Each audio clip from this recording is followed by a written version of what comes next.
మీ ఎలాంటి వ్యాపార ప్రకటనలకైనా వెంటనే మా ఛానల్ సంప్రదించండి. అందరికి నమస్కారం. నేను శిరీష. ప్రస్తుతం మనతో పాటు ఉన్నారు ప్రముఖ ఆధ్యాత్మికవేత్త శ్రీమతి బట్టిప్రోలు విజయలక్ష్మి గారు. అమ్మతో మాట్లాడదాం. నమస్కారం అమ్మ. నమస్కారం అమ్మా. అమ్మ, ముందుగా మీకు కూడా శ్రీరామనవమి శుభాకాంక్షలు. మీకందరికీ కూడా శ్రీరామనవమి శుభాకాంక్షలు. మరి అంత గొప్ప పర్వదినం గురించి అవును, ఒకసారి తెలియజేయండి. అసలు విశిష్టత ఏంటంటారు? రామాయణం గురించి, రాముడు కళ్యాణం చేస్తుంటారు, జన్మదినం అంటుంటారు. మరి ఓవరాల్ గా అసలు రాముడు పుట్టినరోజు, మన బర్త్డే మనం ఎంత ఆనందంగా ఎంత సంబరంగా చేసుకుంటామో, ఎంతో ఇష్టంగా రాముడు పుట్టాడమ్మా. రాముడు అంటే ఏంటంటే మానవుల్లో మహనీయుడు. ఆయన నరుడుగానే పుట్టాడు, మనిషిగానే పుట్టాడు, మనిషిగానే బతికాడు, మొత్తం మనిషిగానే అన్ని కార్యక్రమాలు చివరిదాకా చేశాడు. ఎక్కడ నేను దేవతని అని ప్రకటించుకోవాలా, నేను విష్ణుమూర్తి అంశని అని ప్రకటించలా, నేను విష్ణుమూర్తినే పుట్టాను, ఈ విధంగా ఇలా అవతారం తీసుకుని ప్రకటించలా. అంటే ఒక మనిషి పుట్టేటప్పుడు మనిషికి ఎన్ని రకాల కష్టాలు వస్తాయి, ఎన్ని రకాల పనులు కార్యక్రమాలు చేయాల్సి వస్తుంది, ఎంత స్థిరంగా ఉండాల్సి వస్తుంది. ఇలాంటివన్నీ మనం రాముడిని చూసి నేర్చుకోవాలి. ఏమొచ్చినా కూడా వాటిని దాటటం, ఆటంకాలు వస్తాయి, దాటాలి. ఆటంకాలే అని ఎందుకు చెప్పుకుంటున్నాం? తెల్లారితే పట్టాభిషేకం అంటే ఉన్నట్టుండి అరణ్యవాసానికి వెళ్లాల్సి వచ్చింది. అంటే ఒక్క గంటలో మొత్తం అంతా మారిపోయింది సీను. అలాగే పోనీ అక్కడైనా భార్యాభర్త చక్కగా వాళ్ళు బాగానే ఉన్నారనుకుంటుంటే ఉన్నట్టుండి రకరకాల రాక్షసులు వచ్చి ఇబ్బంది పెట్టారు. అదే అయిపోయింది. పోలే వాళ్ళని కూడా సంహరించి నేను నిలిచాము అని అనుకుంటుంటే అంతకు ముందర అసలు ప్రలోభాలు వచ్చాయి, మళ్ళీ తిరిగి అయోధ్య వచ్చేసాయి అని ప్రలోభాలు వచ్చాయి. అవి తట్టుకుని నిలబడ్డాడు. రాక్షసులందరూ వచ్చి వీళ్ళని బాధించడం మొదలుపెట్టారు, అవి తట్టుకుని నిలబడ్డాడు. వాళ్ళందరినీ నిర్జించి తట్టుకుని నిలబడ్డాడు. ఆ తర్వాత రావణాసుడు వచ్చి సీతను ఎత్తుకుపోయాడు. చివరిలో సీతను ఎత్తుకుపోయాక, ఎత్తుకుపోవటం అంటే ఎత్తుకుపోతే తీసుకురాగలడు, ఎక్కడ పెట్టాడో తెలియదు.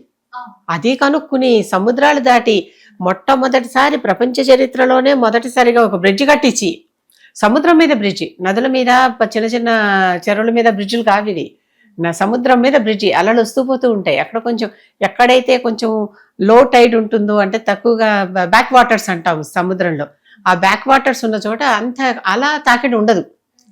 అలాంటి చోట నుంచి ఒక బ్రిడ్జి కట్టి వెళ్ళి అవతలకు వెళ్ళి ముందర అసలు తన వాళ్ళని పంపించి గూఢచారులను ఎలా పెట్టుకోవాలి పంపించి సీత ఎక్కడుందో కనుక్కుని ఆ తర్వాత వెళ్ళి మళ్ళీ అంత గొప్ప యోధుడితో యుద్ధం చేసి, అసలు వాల్మీకి అంతటి వాడే సముద్రానికి సముద్రంతోనే ఉపమానం, అంటే సముద్రంతో పోల్చగలిగింది మళ్ళీ సముద్రం తప్ప ఇంకోట్లేదు.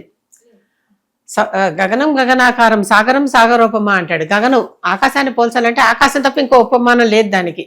అంటే వీళ్ళు లాంటి వాళ్ళు మనం పోలిక చెప్పడానికి లేదు. అలాగే రామరావణ యుద్ధానికి రామరావణ యుద్ధం తప్ప ఇంకో ఉపమానం లేదన్నాడు ఆయన. వాల్మీకి అంతటి వాడు నాకు ఈ మూడిటికి ఇంకో ఉపమానం దొరకట్లా, వాటికి అవే అన్నాడు అనమాట. అటువంటి వాడు అంత గొప్ప యుద్ధం చేసిన, అంటే అలాంటి గొప్ప శత్రువుని ఓడించడం అంటే ఏంటి? ఎవరైతే తప్పులు చేస్తే వాళ్ళు పడిపోతారని అనుకున్నాం కదా. తప్పు చేశాడు కనుక దొరికాడు, లేకపోతే రావణాసురుడు దొరికేవాడా? తప్పు చేసి దొరికాడు.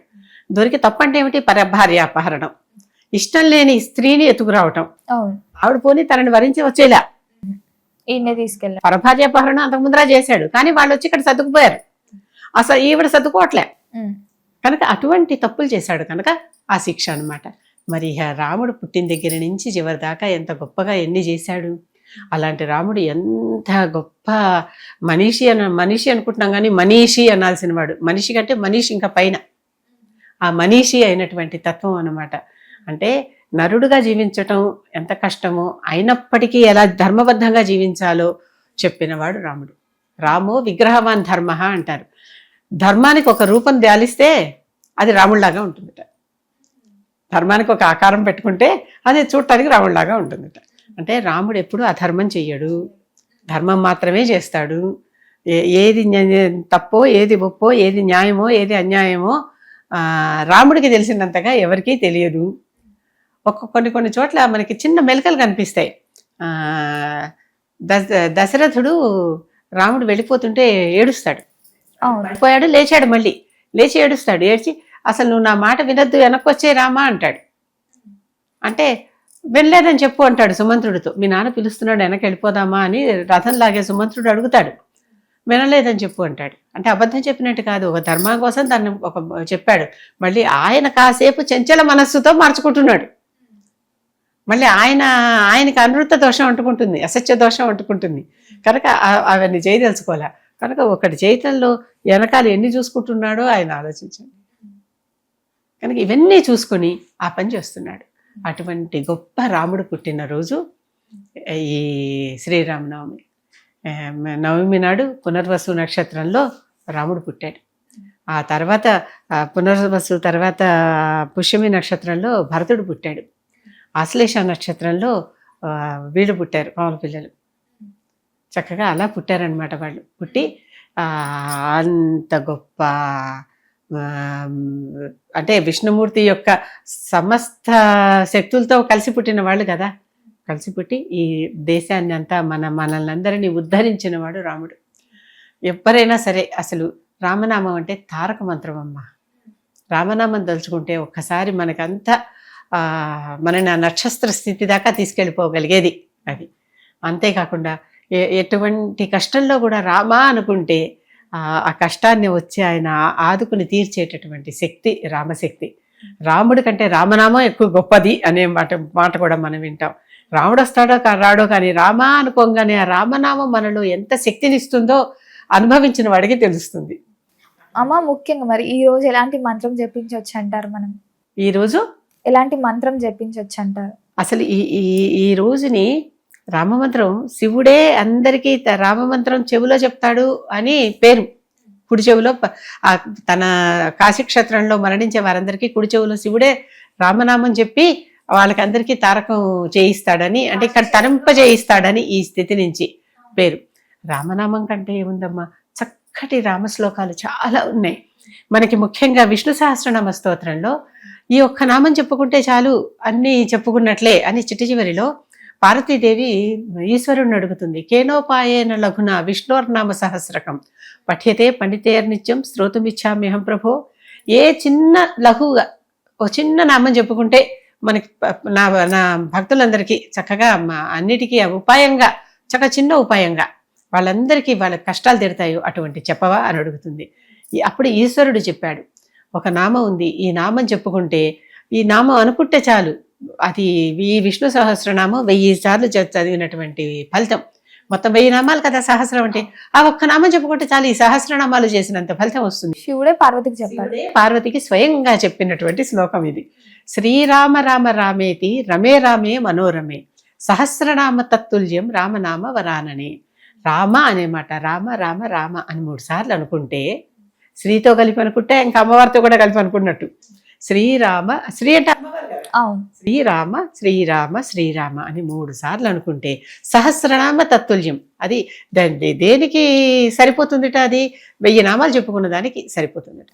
సహస్ర అంటే 1000, సహస్రం అంటే 1000 కదా. కనుక ఈ సహస్రనామాలకి సమానమైనటువంటి నామం 3 సార్లు శ్రీరామ అనుకోండి అంతే సార్. శ్రీరామ రామ రామేతి రమే రామే మనోరమే. మన మనస్సు అంతా చక్కగా అయిపోయింది.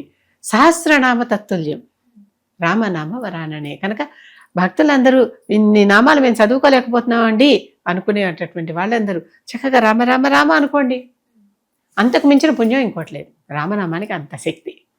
హనుమంతుడు రాముడిని రామనామంతోనే ఎదుర్కొన్నాడు. యుద్ధం చేయాల్సి వచ్చినప్పుడు ఒక సందర్భంగా రామాంజనేయ యుద్ధం ఒకటి వచ్చింది. యయాతి అనేటటువంటి ఒక భక్తుడు హనుమంతుడి దగ్గరికి వచ్చి రక్షించమని అడుగుతాడు. అడిగితే ఏమైందంటే, నాకు ముందర అసలు నారదుడే కొంచెం చెప్పి పంపిస్తాడు. రక్షణ కోరు ముందర, రక్షణ ఇచ్చాక అప్పుడు ఏమైందో చెప్పు అంటాడు. ముందర శరణు శరణు శరణు అని వస్తాడు. వచ్చాక అయ్యో ఇంత కష్టంలో ఉన్నావు, అప్పుడు హనుమంతుడి తల్లి కూడా నీకు అయ్యో ఇంత శరణు కోరిన వాళ్ళకి రక్షణ ఇవ్వకపోవటం ఎట్లా, రక్షణ ఇవ్వమంటుంది, ఇచ్చేశాడు. ఇప్పుడు చెప్పు ఏమైంది అంటే, రాముడు నన్ను శిక్షిస్తానన్నాడు. రాముడు ఎందుకు శిక్షిస్తానన్నాడు, ఏమైంది? సరే అదొక కథ ఉంది. ఆ కథ అంతా వచ్చేసరికి అరే ఇంత జరిగిందా, అప్పుడు మరి రాముడిని ఎదుర్కోవాలి నేను అంటే రామనామం తప్ప ఇంకో గత్యంతరం లేదు. రాముడిని ఎదుర్కోవటానికి రామనామం మాత్రమే ఉంది. అంత గొప్పది రామనామం. కనుక ఆ రామనామంతో చెప్తే తర్వాత దేవతలందరూ వచ్చి వీరిద్దరి మధ్య రాజీ చేసి చక్కగా అన్ని సర్దేస్తారు. అది యయాతి కథ, అదో ప్రత్యేకమైన కథ అనమాట. అమ్మ, ఈ రోజే జన్మదినం కాబట్టి చాలా గుడులలో కూడా కళ్యాణం జరిపిస్తూ ఉంటారు. ఎందుకని ఈ ఆచారం ఎందుకు వచ్చింది? అసలు కళ్యాణము జన్మదినము ఒకరోజు చెయ్యరు. మన పెళ్లి రోజు పుట్టినరోజు ఎక్కడో యాదృచ్ఛికంగా ఎవరికో ఒకళ్ళకి ఒక రోజు అవుతాయి, కానీ అలాగే అవుతాయో చెప్పు? అవవు. కనుక రాముడికి కూడా కళ్యాణం వేరేగా జరిగింది. పునర్వసు నక్షత్రంలో నవమి నాడు జరగలా. కాకపోతే దేవతా కళ్యాణాలు చేసేటప్పుడు, దేవతలు కదా వాళ్ళు, ఇప్పుడు మనకి దేవుడే కదా రాముడు, అప్పుడు ఆయన ఉన్న నాళ్ళలో ఆయన మనిషి, కానీ ఇప్పుడు దేవుడేగా. కనుక దేవతా కళ్యాణాలు వాళ్ళ జయంతుల రోజుల్లో చేసుకోవచ్చు. కళ్యాణం అంటే ఏమిటి? శుభం అని కదా అర్థం, మంగళకరం అని కదా అర్థం. కనుక ఒక మంగళకరమైన కార్యాన్ని పుట్టినరోజుల నాడు చేసుకోవచ్చు. కనుక ఆ రోజు కళ్యాణం చేసుకోవడం తప్పులేదు దేవతల విషయంలో. మనకి ఏదన్నా ఒక రోజు, ఎవరికైనా ఒకరికి పుట్టినరోజు పెళ్లి రోజు ఒకటే కావచ్చు, యాక్సిడెంటల్గా కొంతమంది జరుగుతుంది అంతే తప్ప అందరికి అలా జరగాలని లేదు కదా. అంతేకాదు ఆ మర్నాడే పట్టాభిషేకం చేస్తారు. ఎందుకంటే అందరూ ఒకసారి ఆయన పుట్టినరోజు చేయడానికి వచ్చారు కనుక అప్పుడే కళ్యాణం చేసి అప్పుడే పట్టాభిషేకం చేసి అందరికీ ప్రసాదాలు ఇచ్చి పంపిస్తారనమాట. అమ్మ, విశేషంగా ప్రసాదాలు అంటే చాలా మంది ఆ రోజు పానకం ఎక్కువ ఇస్తుంటారు కదా, ఎందుకని పానకం? పానకం చలవ చేస్తుంది. బెల్లం పానకం, కొంచెం మిరియాలు కూడా వేస్తారు దాంట్లో, మిరియాలు యాలకులు కూడా వేస్తారు, చలవ చేస్తుంది. ఎండాకాలం వచ్చేస్తుంది కదా, బాగా సెగలు మొదలవుతున్నాయి కదా, కనుక ఈ సమయంలో ఆ ఎండ వేడి కొట్టకుండా పానకం తాగితే చల్లబడతారు, కూల్ అవుతుంది బాడీ. పానకంతో పాటు వడపప్పు కూడా పెట్టే పద్ధతి ఉంది. వడపప్పు అంటే పెసరపప్పు కదా, అదేంటంటే పెసరపప్పు కూడా చలవ పదార్థం కనుక తప్పనిసరిగా చలవ పదార్థాలు పెట్టడం అనమాట. అది పానకం, వడపప్పు. విసునకర్రలు ఇస్తారు, అది కూడా ఒక పద్ధతి ఉంది. కొన్ని ఆలయాల్లో కళ్యాణానికి అటెండ్ అవుతున్న వాళ్ళందరికీ విసునకర్రలు పంచి పెడతారు. అంటే భక్తులే తెచ్చి పంచి పెడుతూ ఉంటారు. విసునకర్రలు, కర్పూరం బిళ్ళలు, చెమట వాసనలు రాకుండా ఒకళ్ళకి ఈ విసునకర్రలు తెచ్చిపెట్టేది ఉందే, ఈ విసునకర్రలు చక్కటి బయట గాలి వస్తూ ఉంటుంది, వేడిగా ఉంటుంది, ఇది విసురుకుంటూ ఉంటే ఆ గాలి చల్లబడుతూ ఉంటుంది. కనుక అటు వీళ్ళకి ముందర హ్యాపీగా కూర్చుని కళ్యాణం చూడగలిగేటటువంటి అవకాశం కల్పించేలాగా ఆ పుట్టినరోజు వేడుకలు, పెళ్లి వేడుకలు, పట్టాభిషేకం వేడుకలు, ఈ 3 వేడుకలు కూడా ఈ నవమి దశమంలో జరుగుతాయి. అమ్మ, చాలా మంది అంటుంటారు కళ్యాణం చూస్తే ఎవరికైతే కళ్యాణం జరగలేదో వాళ్ళకి కళ్యాణం జరుగుతుందంటే అది నిజమే అంటారా? ఖచ్చితంగా నిజం. మామూలుగా పెళ్లిళ్లలో కూడా వధూవరులు పోసుకున్న తలంబ్రాలు ఉంటాయి కదా, ఆ తలంబ్రాలు పెళ్లి కాని పిల్లలకి తీసి అప్పుడప్పుడు గుప్పిడి ఇస్తారు. అడిగిన వాళ్ళకి, తెలిసిన వాళ్ళకి, అడిగిన వాళ్ళకి. అంటే ఆ విషయం తెలియాలి కదా అడగాలంటే. వాళ్ళకి గుప్పిడిస్తే అవి నెత్తి మీద వేసుకుంటే వీళ్ళ కళ్యాణం అవుతుంది అని పేరు. అందుకనే పెళ్లి కూతురు చుట్టుపక్కల పెళ్లి కాని పిల్లలందరూ కూర్చొని ఉంటారు, గమనించారా ఎప్పుడైనా? ఆ అక్షంతలు వాళ్ళ మీద కూడా పడతాయి కదా, పెద్దలందరూ దీవించి వేసే అక్షంతలన్నీ పడతాయి కదా. ఈ వేసుకునేటటువంటి తలంబ్రాలు కూడా మామూలు పెళ్లి కూతురు పెళ్లి కొడుకే తలంబ్రాలకు అంత మహత్వం ఉంటే రాముడు సీతకి ఎంత ఉండాలి సీతారాముల కళ్యాణానికి. కనుక సీతారాముల కళ్యాణంలో ప్రసాదంగా ఏమిచ్చినా ఏమి ఇవ్వకపోయినా అక్షతలు మాత్రం ఇస్తారు, గమనించండి. ఇప్పుడు భద్రాచలంలో కూడా మనం కొంత డబ్బు కడితే ఇంటికే పోస్టులు మళ్ళలేం కదా, అలాంటి చోటకి అంత రద్దీలో వెళ్ళి అక్కడ ఉండలేము. కనుక నాలాంటి వాళ్ళు, వెళ్ళగలిగే వాళ్ళు వెళ్తారు, ఎంతోమంది వెళ్తేనే కదా రద్దీ ఉంటుంది అక్కడ. అలాంటి వాళ్ళకి ఇంటికే చక్కగా ఇవి పంపిస్తారు, అక్షంతలు ఇంటికి పంపిస్తారు. ముత్యాల తలంబ్రాలు పోసుకున్నారట అప్పుడు వాళ్ళు. ఈ ముత్యాల తలంబ్రాల గురించి వాల్మీకి చాలా రమణీయంగా వర్ణిస్తాడు పల్లిలో. సీతారాముడు ఇలా ముత్యాలు ఎదురకుండా తెల్లటి ముత్యాలు పోసి వాళ్ళని ఇద్దరిని ఒకళ్ళ మీద ఒకళ్ళు పోసుకోమన్నారు. ఆ ముత్యాలకు బదులుగా ఈ రోజుల్లో రకరకాల పూసలు, ఈ థర్మోకోల్ అవి చేస్తున్నారు. అవి కాదు, అసలు ముత్యాలే. చక్కటి ముత్యాలు తెప్పించి జనకుడు ముందర పెట్టాడు, పోసుకోండి అయ్యా అని. ఇద్దరిని మధ్యలో పెట్టాడు. పెట్టిస్తే ఆ రాముడు ఇలాగా ముత్యాలు తీసుకున్నాడు. తీసుకుంటే ఈ ముత్యాలు కాస్త నీలంగా అయిపోయినాయి. రాముడు నీలమేఘశ్యాముడు కదా, నీలంగా అయిపోయినాయి. ఈయనకు అలవాటే, అలా తెల్లవి తీసుకుంటే తన చర్మం మీద ఛాయ దాంట్లో దిగి నీలంగా అయిపోయినాయి అవి.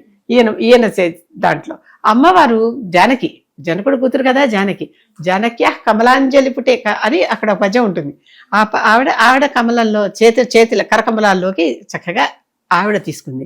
ఆవిడ ఎర్రగా ఉంటుంది. ఎర్రగా ఉన్నటువంటి ఈ సీత ఉన్నదే ఈవిడ తీసుకోగానే అవన్నీ పద్మరాగాల్లాగా పెరిచేయట.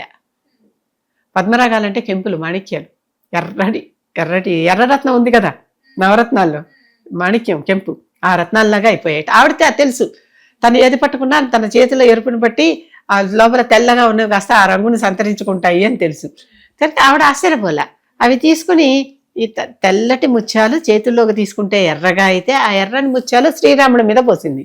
పోస్తే ఆయన మించి కిందకి దిగే ముత్యాలన్నీ నీలంగా దిగుతున్నాయట. ఆయన శరీర ఛాయని ఆనుకుని అవన్నీ నీలంగా దిగుతున్నాయి. ఆశ్చర్యపోయింది. మూడు మూడు రంగులు ఒక్కసారే, తెలుపు, ఎరుపు, నీలం ఇవి కనిపిస్తున్నాయి అని వాళ్ళ తలంబ్రాలకే అంత విశేషం అన్నమాట. ఆ తలంబ్రాలతో పాటు ఆ ముత్యాలు కూడా భద్రాచలం వారు తప్పనిసరిగా అక్షింతలు పంపించేప్పుడు దాంట్లో ఒకటో రెండో ముత్యాలు కూడా వేసి పంపిస్తారు. అది నేనైతే చక్కగా మాల చేయించుకున్నాను ఆ ముత్యాలన్నీ కలిపి, కావాలని, అంటే రామప్రసాదం లాగా భావించి. ఈ ఈ రకమైనటువంటి ముత్యాలు ఉన్నాయి కదా మనకి ఇక్కడ హైదరాబాద్లో. అప్పుడు హైదరాబాదే ఇది, అంటే ఇప్పటికీ హైదరాబాద్ నగరం, అప్పుడు హైదరాబాద్ రాజ్యం. అప్పుడు హైదరాబాద్ రాజ్యం నుంచి నవాబులు వీటిని నెత్తిన పెట్టుకుని, రాజులే నెత్తిన పెట్టుకుని ముత్యాలు తీసుకెళ్ళి, ఇక్కడ చార్మినార్ ముత్యాలకి ప్రసిద్ధి కదా, ఇక్కడ నుంచి ముత్యాలు తీసుకెళ్ళి భద్రాచలంలో ఇస్తారు. ఇస్తే అక్కడ ఈ రోజుకి మంత్రిగా ఆ సమయంలో ఎవరుంటారో వారు తీసుకెళ్లి ముత్యాల తలంబ్రాలు భద్రాచలంలో ఇవ్వటం మనకి ఆచారంగా కొనసాగుతూనే ఉంది. అది ఒకప్పుడు తానాషా చేశాడు ఆ పని, తానాషా నుంచి ఈనాటి దాకా జరుగుతోంది అది. ఆ ముత్యాల తలంబ్రాలు వీళ్ళు మన గవర్నమెంట్ తరఫున తీసుకెళ్లి వాళ్ళకి ఇస్తారు. ఆ ముత్యాల తలంబ్రాలు చక్కగా అక్కడ వాళ్ళిద్దరికి పురోహితులే, వీళ్ళు పోస్తున్నట్టుగా భావించి పురోహితులే ఒకళ్ళనెత్తిన ఒకళ్ళకి పోస్తూ ఉంటారు. అవి అందరికీ ప్రసాదంలాగా చేరతాయి. ఇది ముత్యాల తలంబ్రాల విశేషం. ఆ కళ్యాణం చూస్తే, ఆ తలంబ్రాల మీద పడితే, ఆ ముత్యం ధరిస్తే పెళ్లి కాని వారికి పెళ్ళవుతుంది, మంగళప్రదమైంది, కళ్యాణకరమైంది, వాళ్ళు కోరుకునేటటువంటి కోరికలు నెరవేరుతాయి అనేటటువంటి ఫలితం ఉంది అమ్మ దానికి. తలంబ్రాలకి మామూలు మహత్యం లేదు ఈ విషయంలో మాత్రం. అటువంటి గొప్ప కళ్యాణం, అటువంటి వారి కళ్యాణం. ఎప్పుడు మనం మామూలుగా మనుషులు చేసేటప్పుడు కళ్యాణం గురించి ఏం చెప్తామంటే వీళ్ళకి ఇద్దరికి చెప్తూ మమ జీవన హేతునా అంటాం, వీళ్ళ జీవితాలు చక్కగా ఉంటాయి. అక్కడ లోక కళ్యాణ హేతవే అని చెప్తారు. లోక కళ్యాణం కోసం వాళ్ళు పెళ్లి చేసుకుంటున్నారు. లేకపోతే మనిషికి ఒకసారి పెళ్లి, కొన్ని 2 సార్లు అనుకుందాం ఇది ఏమన్నా అయితే. ఎందుకంటే ఈసారి అలా జరుగుతున్నాయి కదా, ఈ మధ్యన వారు మరణించినా ఏదైనా జరుగుతూనే ఉన్నాయి కదా. అలా కాకుండా మరి దేవుడికి సంవత్సరం కళ్యాణం, అన్ని సార్లు కళ్యాణం అవ్వాలంటే లోక కళ్యాణం వాళ్ళంత కోరుకుంటున్నారు. ప్రతిసారి లోక కళ్యాణం కోరుకుంటూ వాళ్ళు మళ్ళీ మళ్ళీ పెళ్లాడుతున్నారు మన కోసం. కనుక వాళ్ళకి మంత్రం చెప్పేటప్పుడు మంగళ్యం తంతునానైనా మమ జీవన హేతునా అని ఇక్కడ చెప్పేటప్పుడు అక్కడ లోక కళ్యాణ హేతవే, వాళ్ళు లోక కళ్యాణం కోసం తిరిగి మళ్ళీ పెళ్లి చేసుకుని ఆ దృశ్యం చూసేటటువంటి భాగ్యం మనకు కల్పించి, ఆ తలంబరాల అదృష్టం కల్పించి తిరిగి లోక కళ్యాణం జరగాలని కోరుకుంటున్నారు అని చెప్పటం. ఇది రామ కళ్యాణం, సీతారామ కళ్యాణం మామూలు కాదు అది. అందుకే ఎన్ని కళ్యాణాలు జరిగినా సీతారామ కళ్యాణమే సీతారామ కళ్యాణం. ఇక్కడ మనం చక్కగా భద్రాచలంలో మధ్యాహ్నం పూట ఆ మర్నాడే దశమి నాడు కళ్యాణం అవుతుంది. చంద్రుడు లక్ష్మీదేవితో పాటు, అంటే దశమి రోజు కళ్యాణం చేస్తారు అక్కడ. మామూలుగా అన్ని చోట్ల నవమి నాడు కళ్యాణం జరిగి దశమి నాడు పట్టాభిషేకం జరుగుతుంది. చంద్రుడు లక్ష్మీదేవితో పాటు పాలసముద్రంలో పుట్టాడు కదా, సోదరుడు కదా, అందుకే మనకి చంద్రుడు మామ. మనం లక్ష్మీదేవి పుత్రులం అయితే మనం అందరం, చంద్రుడు మనకి మావయ్య. ఎందుకు మావయ్య? అమ్మకి తమ్ముడు కదా, అందుకని మనకి మామ. ఆ మామ నేను ఇంతవరకు కళ్యాణం చూడలేకపోతున్నాను. చంద్రుడు ఎప్పుడు వస్తాడు? రాత్రిపూట వస్తాడు. మీరు పగల పల్లెల్లో చేసేసుకుంటుంటే నేను ఎప్పుడు చూడండి మీ కళ్యాణం? మా అక్కయ్య పెళ్లి నేను ఎప్పుడు చూస్తాను? మీ ఇద్దరు చక్కగా ఇంత గొప్ప కళ్యాణం చేసుకుంటున్నారు అని రాముడిని అడిగాడు. అడిగితే రాముడు వరం ఇచ్చాట. అది ఒంటిమిట్టలో ఈ కథ చెప్తూ, ఒంటిమిట్టలో చక్కటి పున్నమి రాత్రి, అంటే చతుర్దశి నాటి రాత్రి, ఎంత ఫుల్ మూన్ ఉంటుంది అప్పుడు, ఆ చతుర్దశి నాటి రాత్రి పెళ్ళవుతుందమ్మా అక్కడ కళ్యాణం. ఒంటిమిట్టలో ఇంకెక్కడ జరగదు అలా. అంటే ఎక్కడ 1-2 ఆలయాలు చేసుకుంటున్నాయి, ఇక్కడ కూడా తెలుసు నాకు. అంటే ఆ సంప్రదాయంతో చంద్రుడిని కూడా సంతోష పెట్టాలనే సంప్రదాయంతో చంద్రుడు కూడా ఈ వివాహానికి చూడాలి అని కోరికతో రాత్రిపూట, అది కూడా పున్నమి నాటి చంద్రుడు అంటే ఫుల్ ఉంటాడుగా, ఇంకా దశమి నాడు పూర్తిగా రాడు. చైత్ర పౌర్ణమి రోజు కూడా చేస్తారు. చైత్ర చతుర్దశి రాత్రి నాడు కళ్యాణం చేస్తారు. చైత్ర చతుర్దశి రాత్రి నాడు కళ్యాణం చేస్తారు. రాత్రిపూట కళ్యాణం అయ్యేసరికి విపరీతంగా దీపాలంకరణ. రాత్రిపూట దీపాలు వేరే కదా, పగలపూట ఒక పద్ధతి, రాత్రిపూట ఒక పద్ధతి. ఆ పగలపూట చేసే కంటే అక్కడ రాత్రిపూట చేసేది విపరీతమైన శోభ. అసలు ఆలయం అంతా దగాయమానంగా మెరిసిపోతూ ఉంటుందమ్మా అక్కడ సీతారాములు తలంబ్రాలు పోసుకునే ఒక దండలు మార్చుకునేటటువంటి శిల్పాలు కూడా చెక్కి ఉన్నాయి ఆ ఆలయంలో. ఒంటిమిట్ట ఇది కడప జిల్లాలో ఉంటుంది. అంటే జిల్లాలు ఈ మధ్య ఏదో కొత్తగా పేర్లు మారిపోయినాయి. నేను కొంచెం ఓల్డ్ టైమర్ని, నాకు పాత పేర్లే తెలుసు. అక్కడ నుంచే మన పోతన గారు రాశారు మొత్తం ఇదంతా అని చెప్పి భాగవతం రాశాడని అక్కడ పోతన పేరుతో ఒక పార్క్ కూడా ఉంది. ఇక్కడ ఏకశిలా నగరం అని వరంగల్లో రాశాడని ఇక్కడ ఒకటి తెలియదు కదా, కొన్ని కొన్ని వివరాలు, పాత వివరాలు ఏది ఎక్కడ అనేది ఇంత స్పష్టంగా చెప్పడానికి మనకి ఇక్కడ ఆనవాళ్ళు కనిపిస్తాయి, అక్కడ ఆనవాళ్ళు కనిపిస్తాయి. అందుకని మనకు కొన్ని తెలియవు. అక్కడ చక్కగా ఒంటిమిట్టలో ఎంత బాగా చేస్తారంటే, సీత కొంచెం పొట్టిది, రాముడు కొంచెం పొడుగువాడు. ఒక శిల్పం నాకు ఈనాటికి నేను మర్చిపోలేను, చూసి నేను దాదాపుగా 25 ఏళ్ళు అయింది, అయినా కూడా నేను మర్చిపోలేని శిల్పం. సీత కొంచెం పొట్టిది, రాముడు పొడుగ్గా ఉన్నాడు, ఆజానుబాహుడు. ఆజానుబాహుడు అంటే ఏంటంటే జానువులు అంటే తొడలు, ఈ మోకాలు దాటి చేయి సాగితే నుంచున్నప్పుడు వాళ్ళని ఆజానుబాహువులు అంటారు. అలాంటి ఆజానుబాహుడు రాముడు. కృష్ణుడు కొంచెం పొట్టివాడే, కృష్ణ రూపంలో కొంచెం పొట్టివాడే, రాముడు రూపంలో ఆజానుబాహువు. వామనుడు పొట్టివాడే కదా, అంత ఆజానుబాహుడు, మోకాళ్ళు దాటిన చేతులు గలవాడు నుంచుంటే. అటువంటి రాముడి, సీత ఏమో కొంచెం పొట్టిది. ఈ పొట్టి సీత ఆయనకు మాల వేయాలంటే ఎట్లా? అప్పుడు సీతకి శిల్పి కింద ముక్కాలపీట వేశాడు. ఒక ముక్కాలపీట మీద శిల్పంలో ముక్కాలపీట మీద సీత నుంచుని రాముడు ఎత్తుకొచ్చి రాముడికి మెడలో దండ వేస్తుంది. ఎంత ఎంత ముచ్చటగా ఉంది కదా అని అనిపించింది. ఈ మధ్యన ఎవరో వీడియో ఒకటి పంపించారు, అది కూడా నాకు చాలా నచ్చింది, చెప్తాను. ఏదో రీల్స్ చేసి ఎవరో పంపించారు. సీత ఇలాగే ఇబ్బంది పడుతోంది మాల వేయటానికి, రాముడేమో తలంచడు, ధీరుడు, తలంచడు, ఇలాగే నుంచున్నాడు. ఈవిడ చెయ్యి ఎంత చేసినా అక్కడ దాకా వెళ్ళటల్లా. వెళ్ళకపోయేసరికి అప్పుడు లక్ష్మణుడు గమనించాడు. లక్ష్మణుడు, రాముడు మనసు కదా, గబగబా వచ్చి అన్నగారి పాదాలకి దండం పెట్టాడు. దండం పెట్టగానే తమ్ముడిని లేవదీయటానికి రాముడు ఒగ్గాడు. సమయం చూసుకుని సీత సమయస్ఫూర్తిగా మాల మెండ వేసింది. చాలా నచ్చింది. వాళ్ళు ఎవరు చేశారు కానీ చాలా బాగా. ఇది రామాయణంలో ఈ సన్నివేశం ఉన్నది. లక్ష్మణుడు కాళ్ళకి దండం పెడతాడని కాదు, సీతే చాలా ఎత్తుగా ఎదిగి. అందుకనే ఇప్పటికి కూడా మనకి పెళ్లిళ్లలో పెళ్లి కూతురుని ఎత్తుకుని మాలలు వేయించటం, పెళ్లి కొడుకుని ఎత్తుకుని మాలలు వేయించటం, ఇలాంటి సన్నివేశాలన్నీ రామాయణం నుంచి వచ్చాయి. మనకి రామాయణంలో సీతారామ కళ్యాణం నుంచి వచ్చాయి. అటువంటి సీతారామ కళ్యాణం మహత్తరంగా కొన్ని కొన్ని ప్రదేశాలలో అసలు ఎంతో చెప్పలేనంత వైభవంగా జరుగుతుంది. పెళ్ళంటే ఇదే అన్నట్టు జరుగుతుంది. ఆ తర్వాత మరునాడు పట్టాభిషేకం. మామూలుగా పట్టాభిషేకం కూడా అప్పుడు జరగల, తర్వాత ఎప్పుడో జరిగింది రామాయణం ప్రకారం.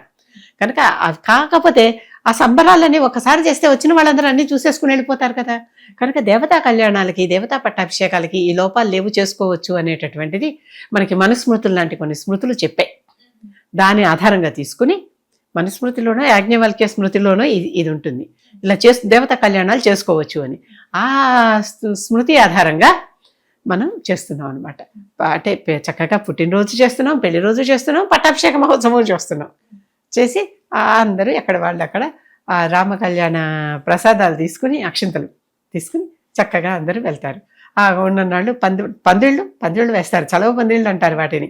ఆ పందిళ్ళ కింద ఎండ రాకుండా చక్కగా కూర్చొని వాళ్ళు పెట్టే పానకాలు, వడపప్పు చక్కగా తీసుకుని విసనకర్రలతో విసురుకుంటూ చక్కగా కళ్యాణాలన్నీ చూసి అందరూ తిరిగి ఎవరి దగ్గరికి వాళ్ళు, వాళ్ళ ఊళ్ళకి వాళ్ళు చేరతారు. ఎక్కడ మహమ్మదీయ రాజు కూడా తలంబ్రాలు సమర్పించేటటువంటి, ముత్యాల తలంబ్రాలు సమర్పించేటటువంటి కళ్యాణం సీతారామ కళ్యాణం. అమ్మ, మొత్తం మీద శ్రీరామనవమి యొక్క గొప్పతనాన్ని తెలియజేసినందుకు ధన్యవాదాలు. నమస్కారం.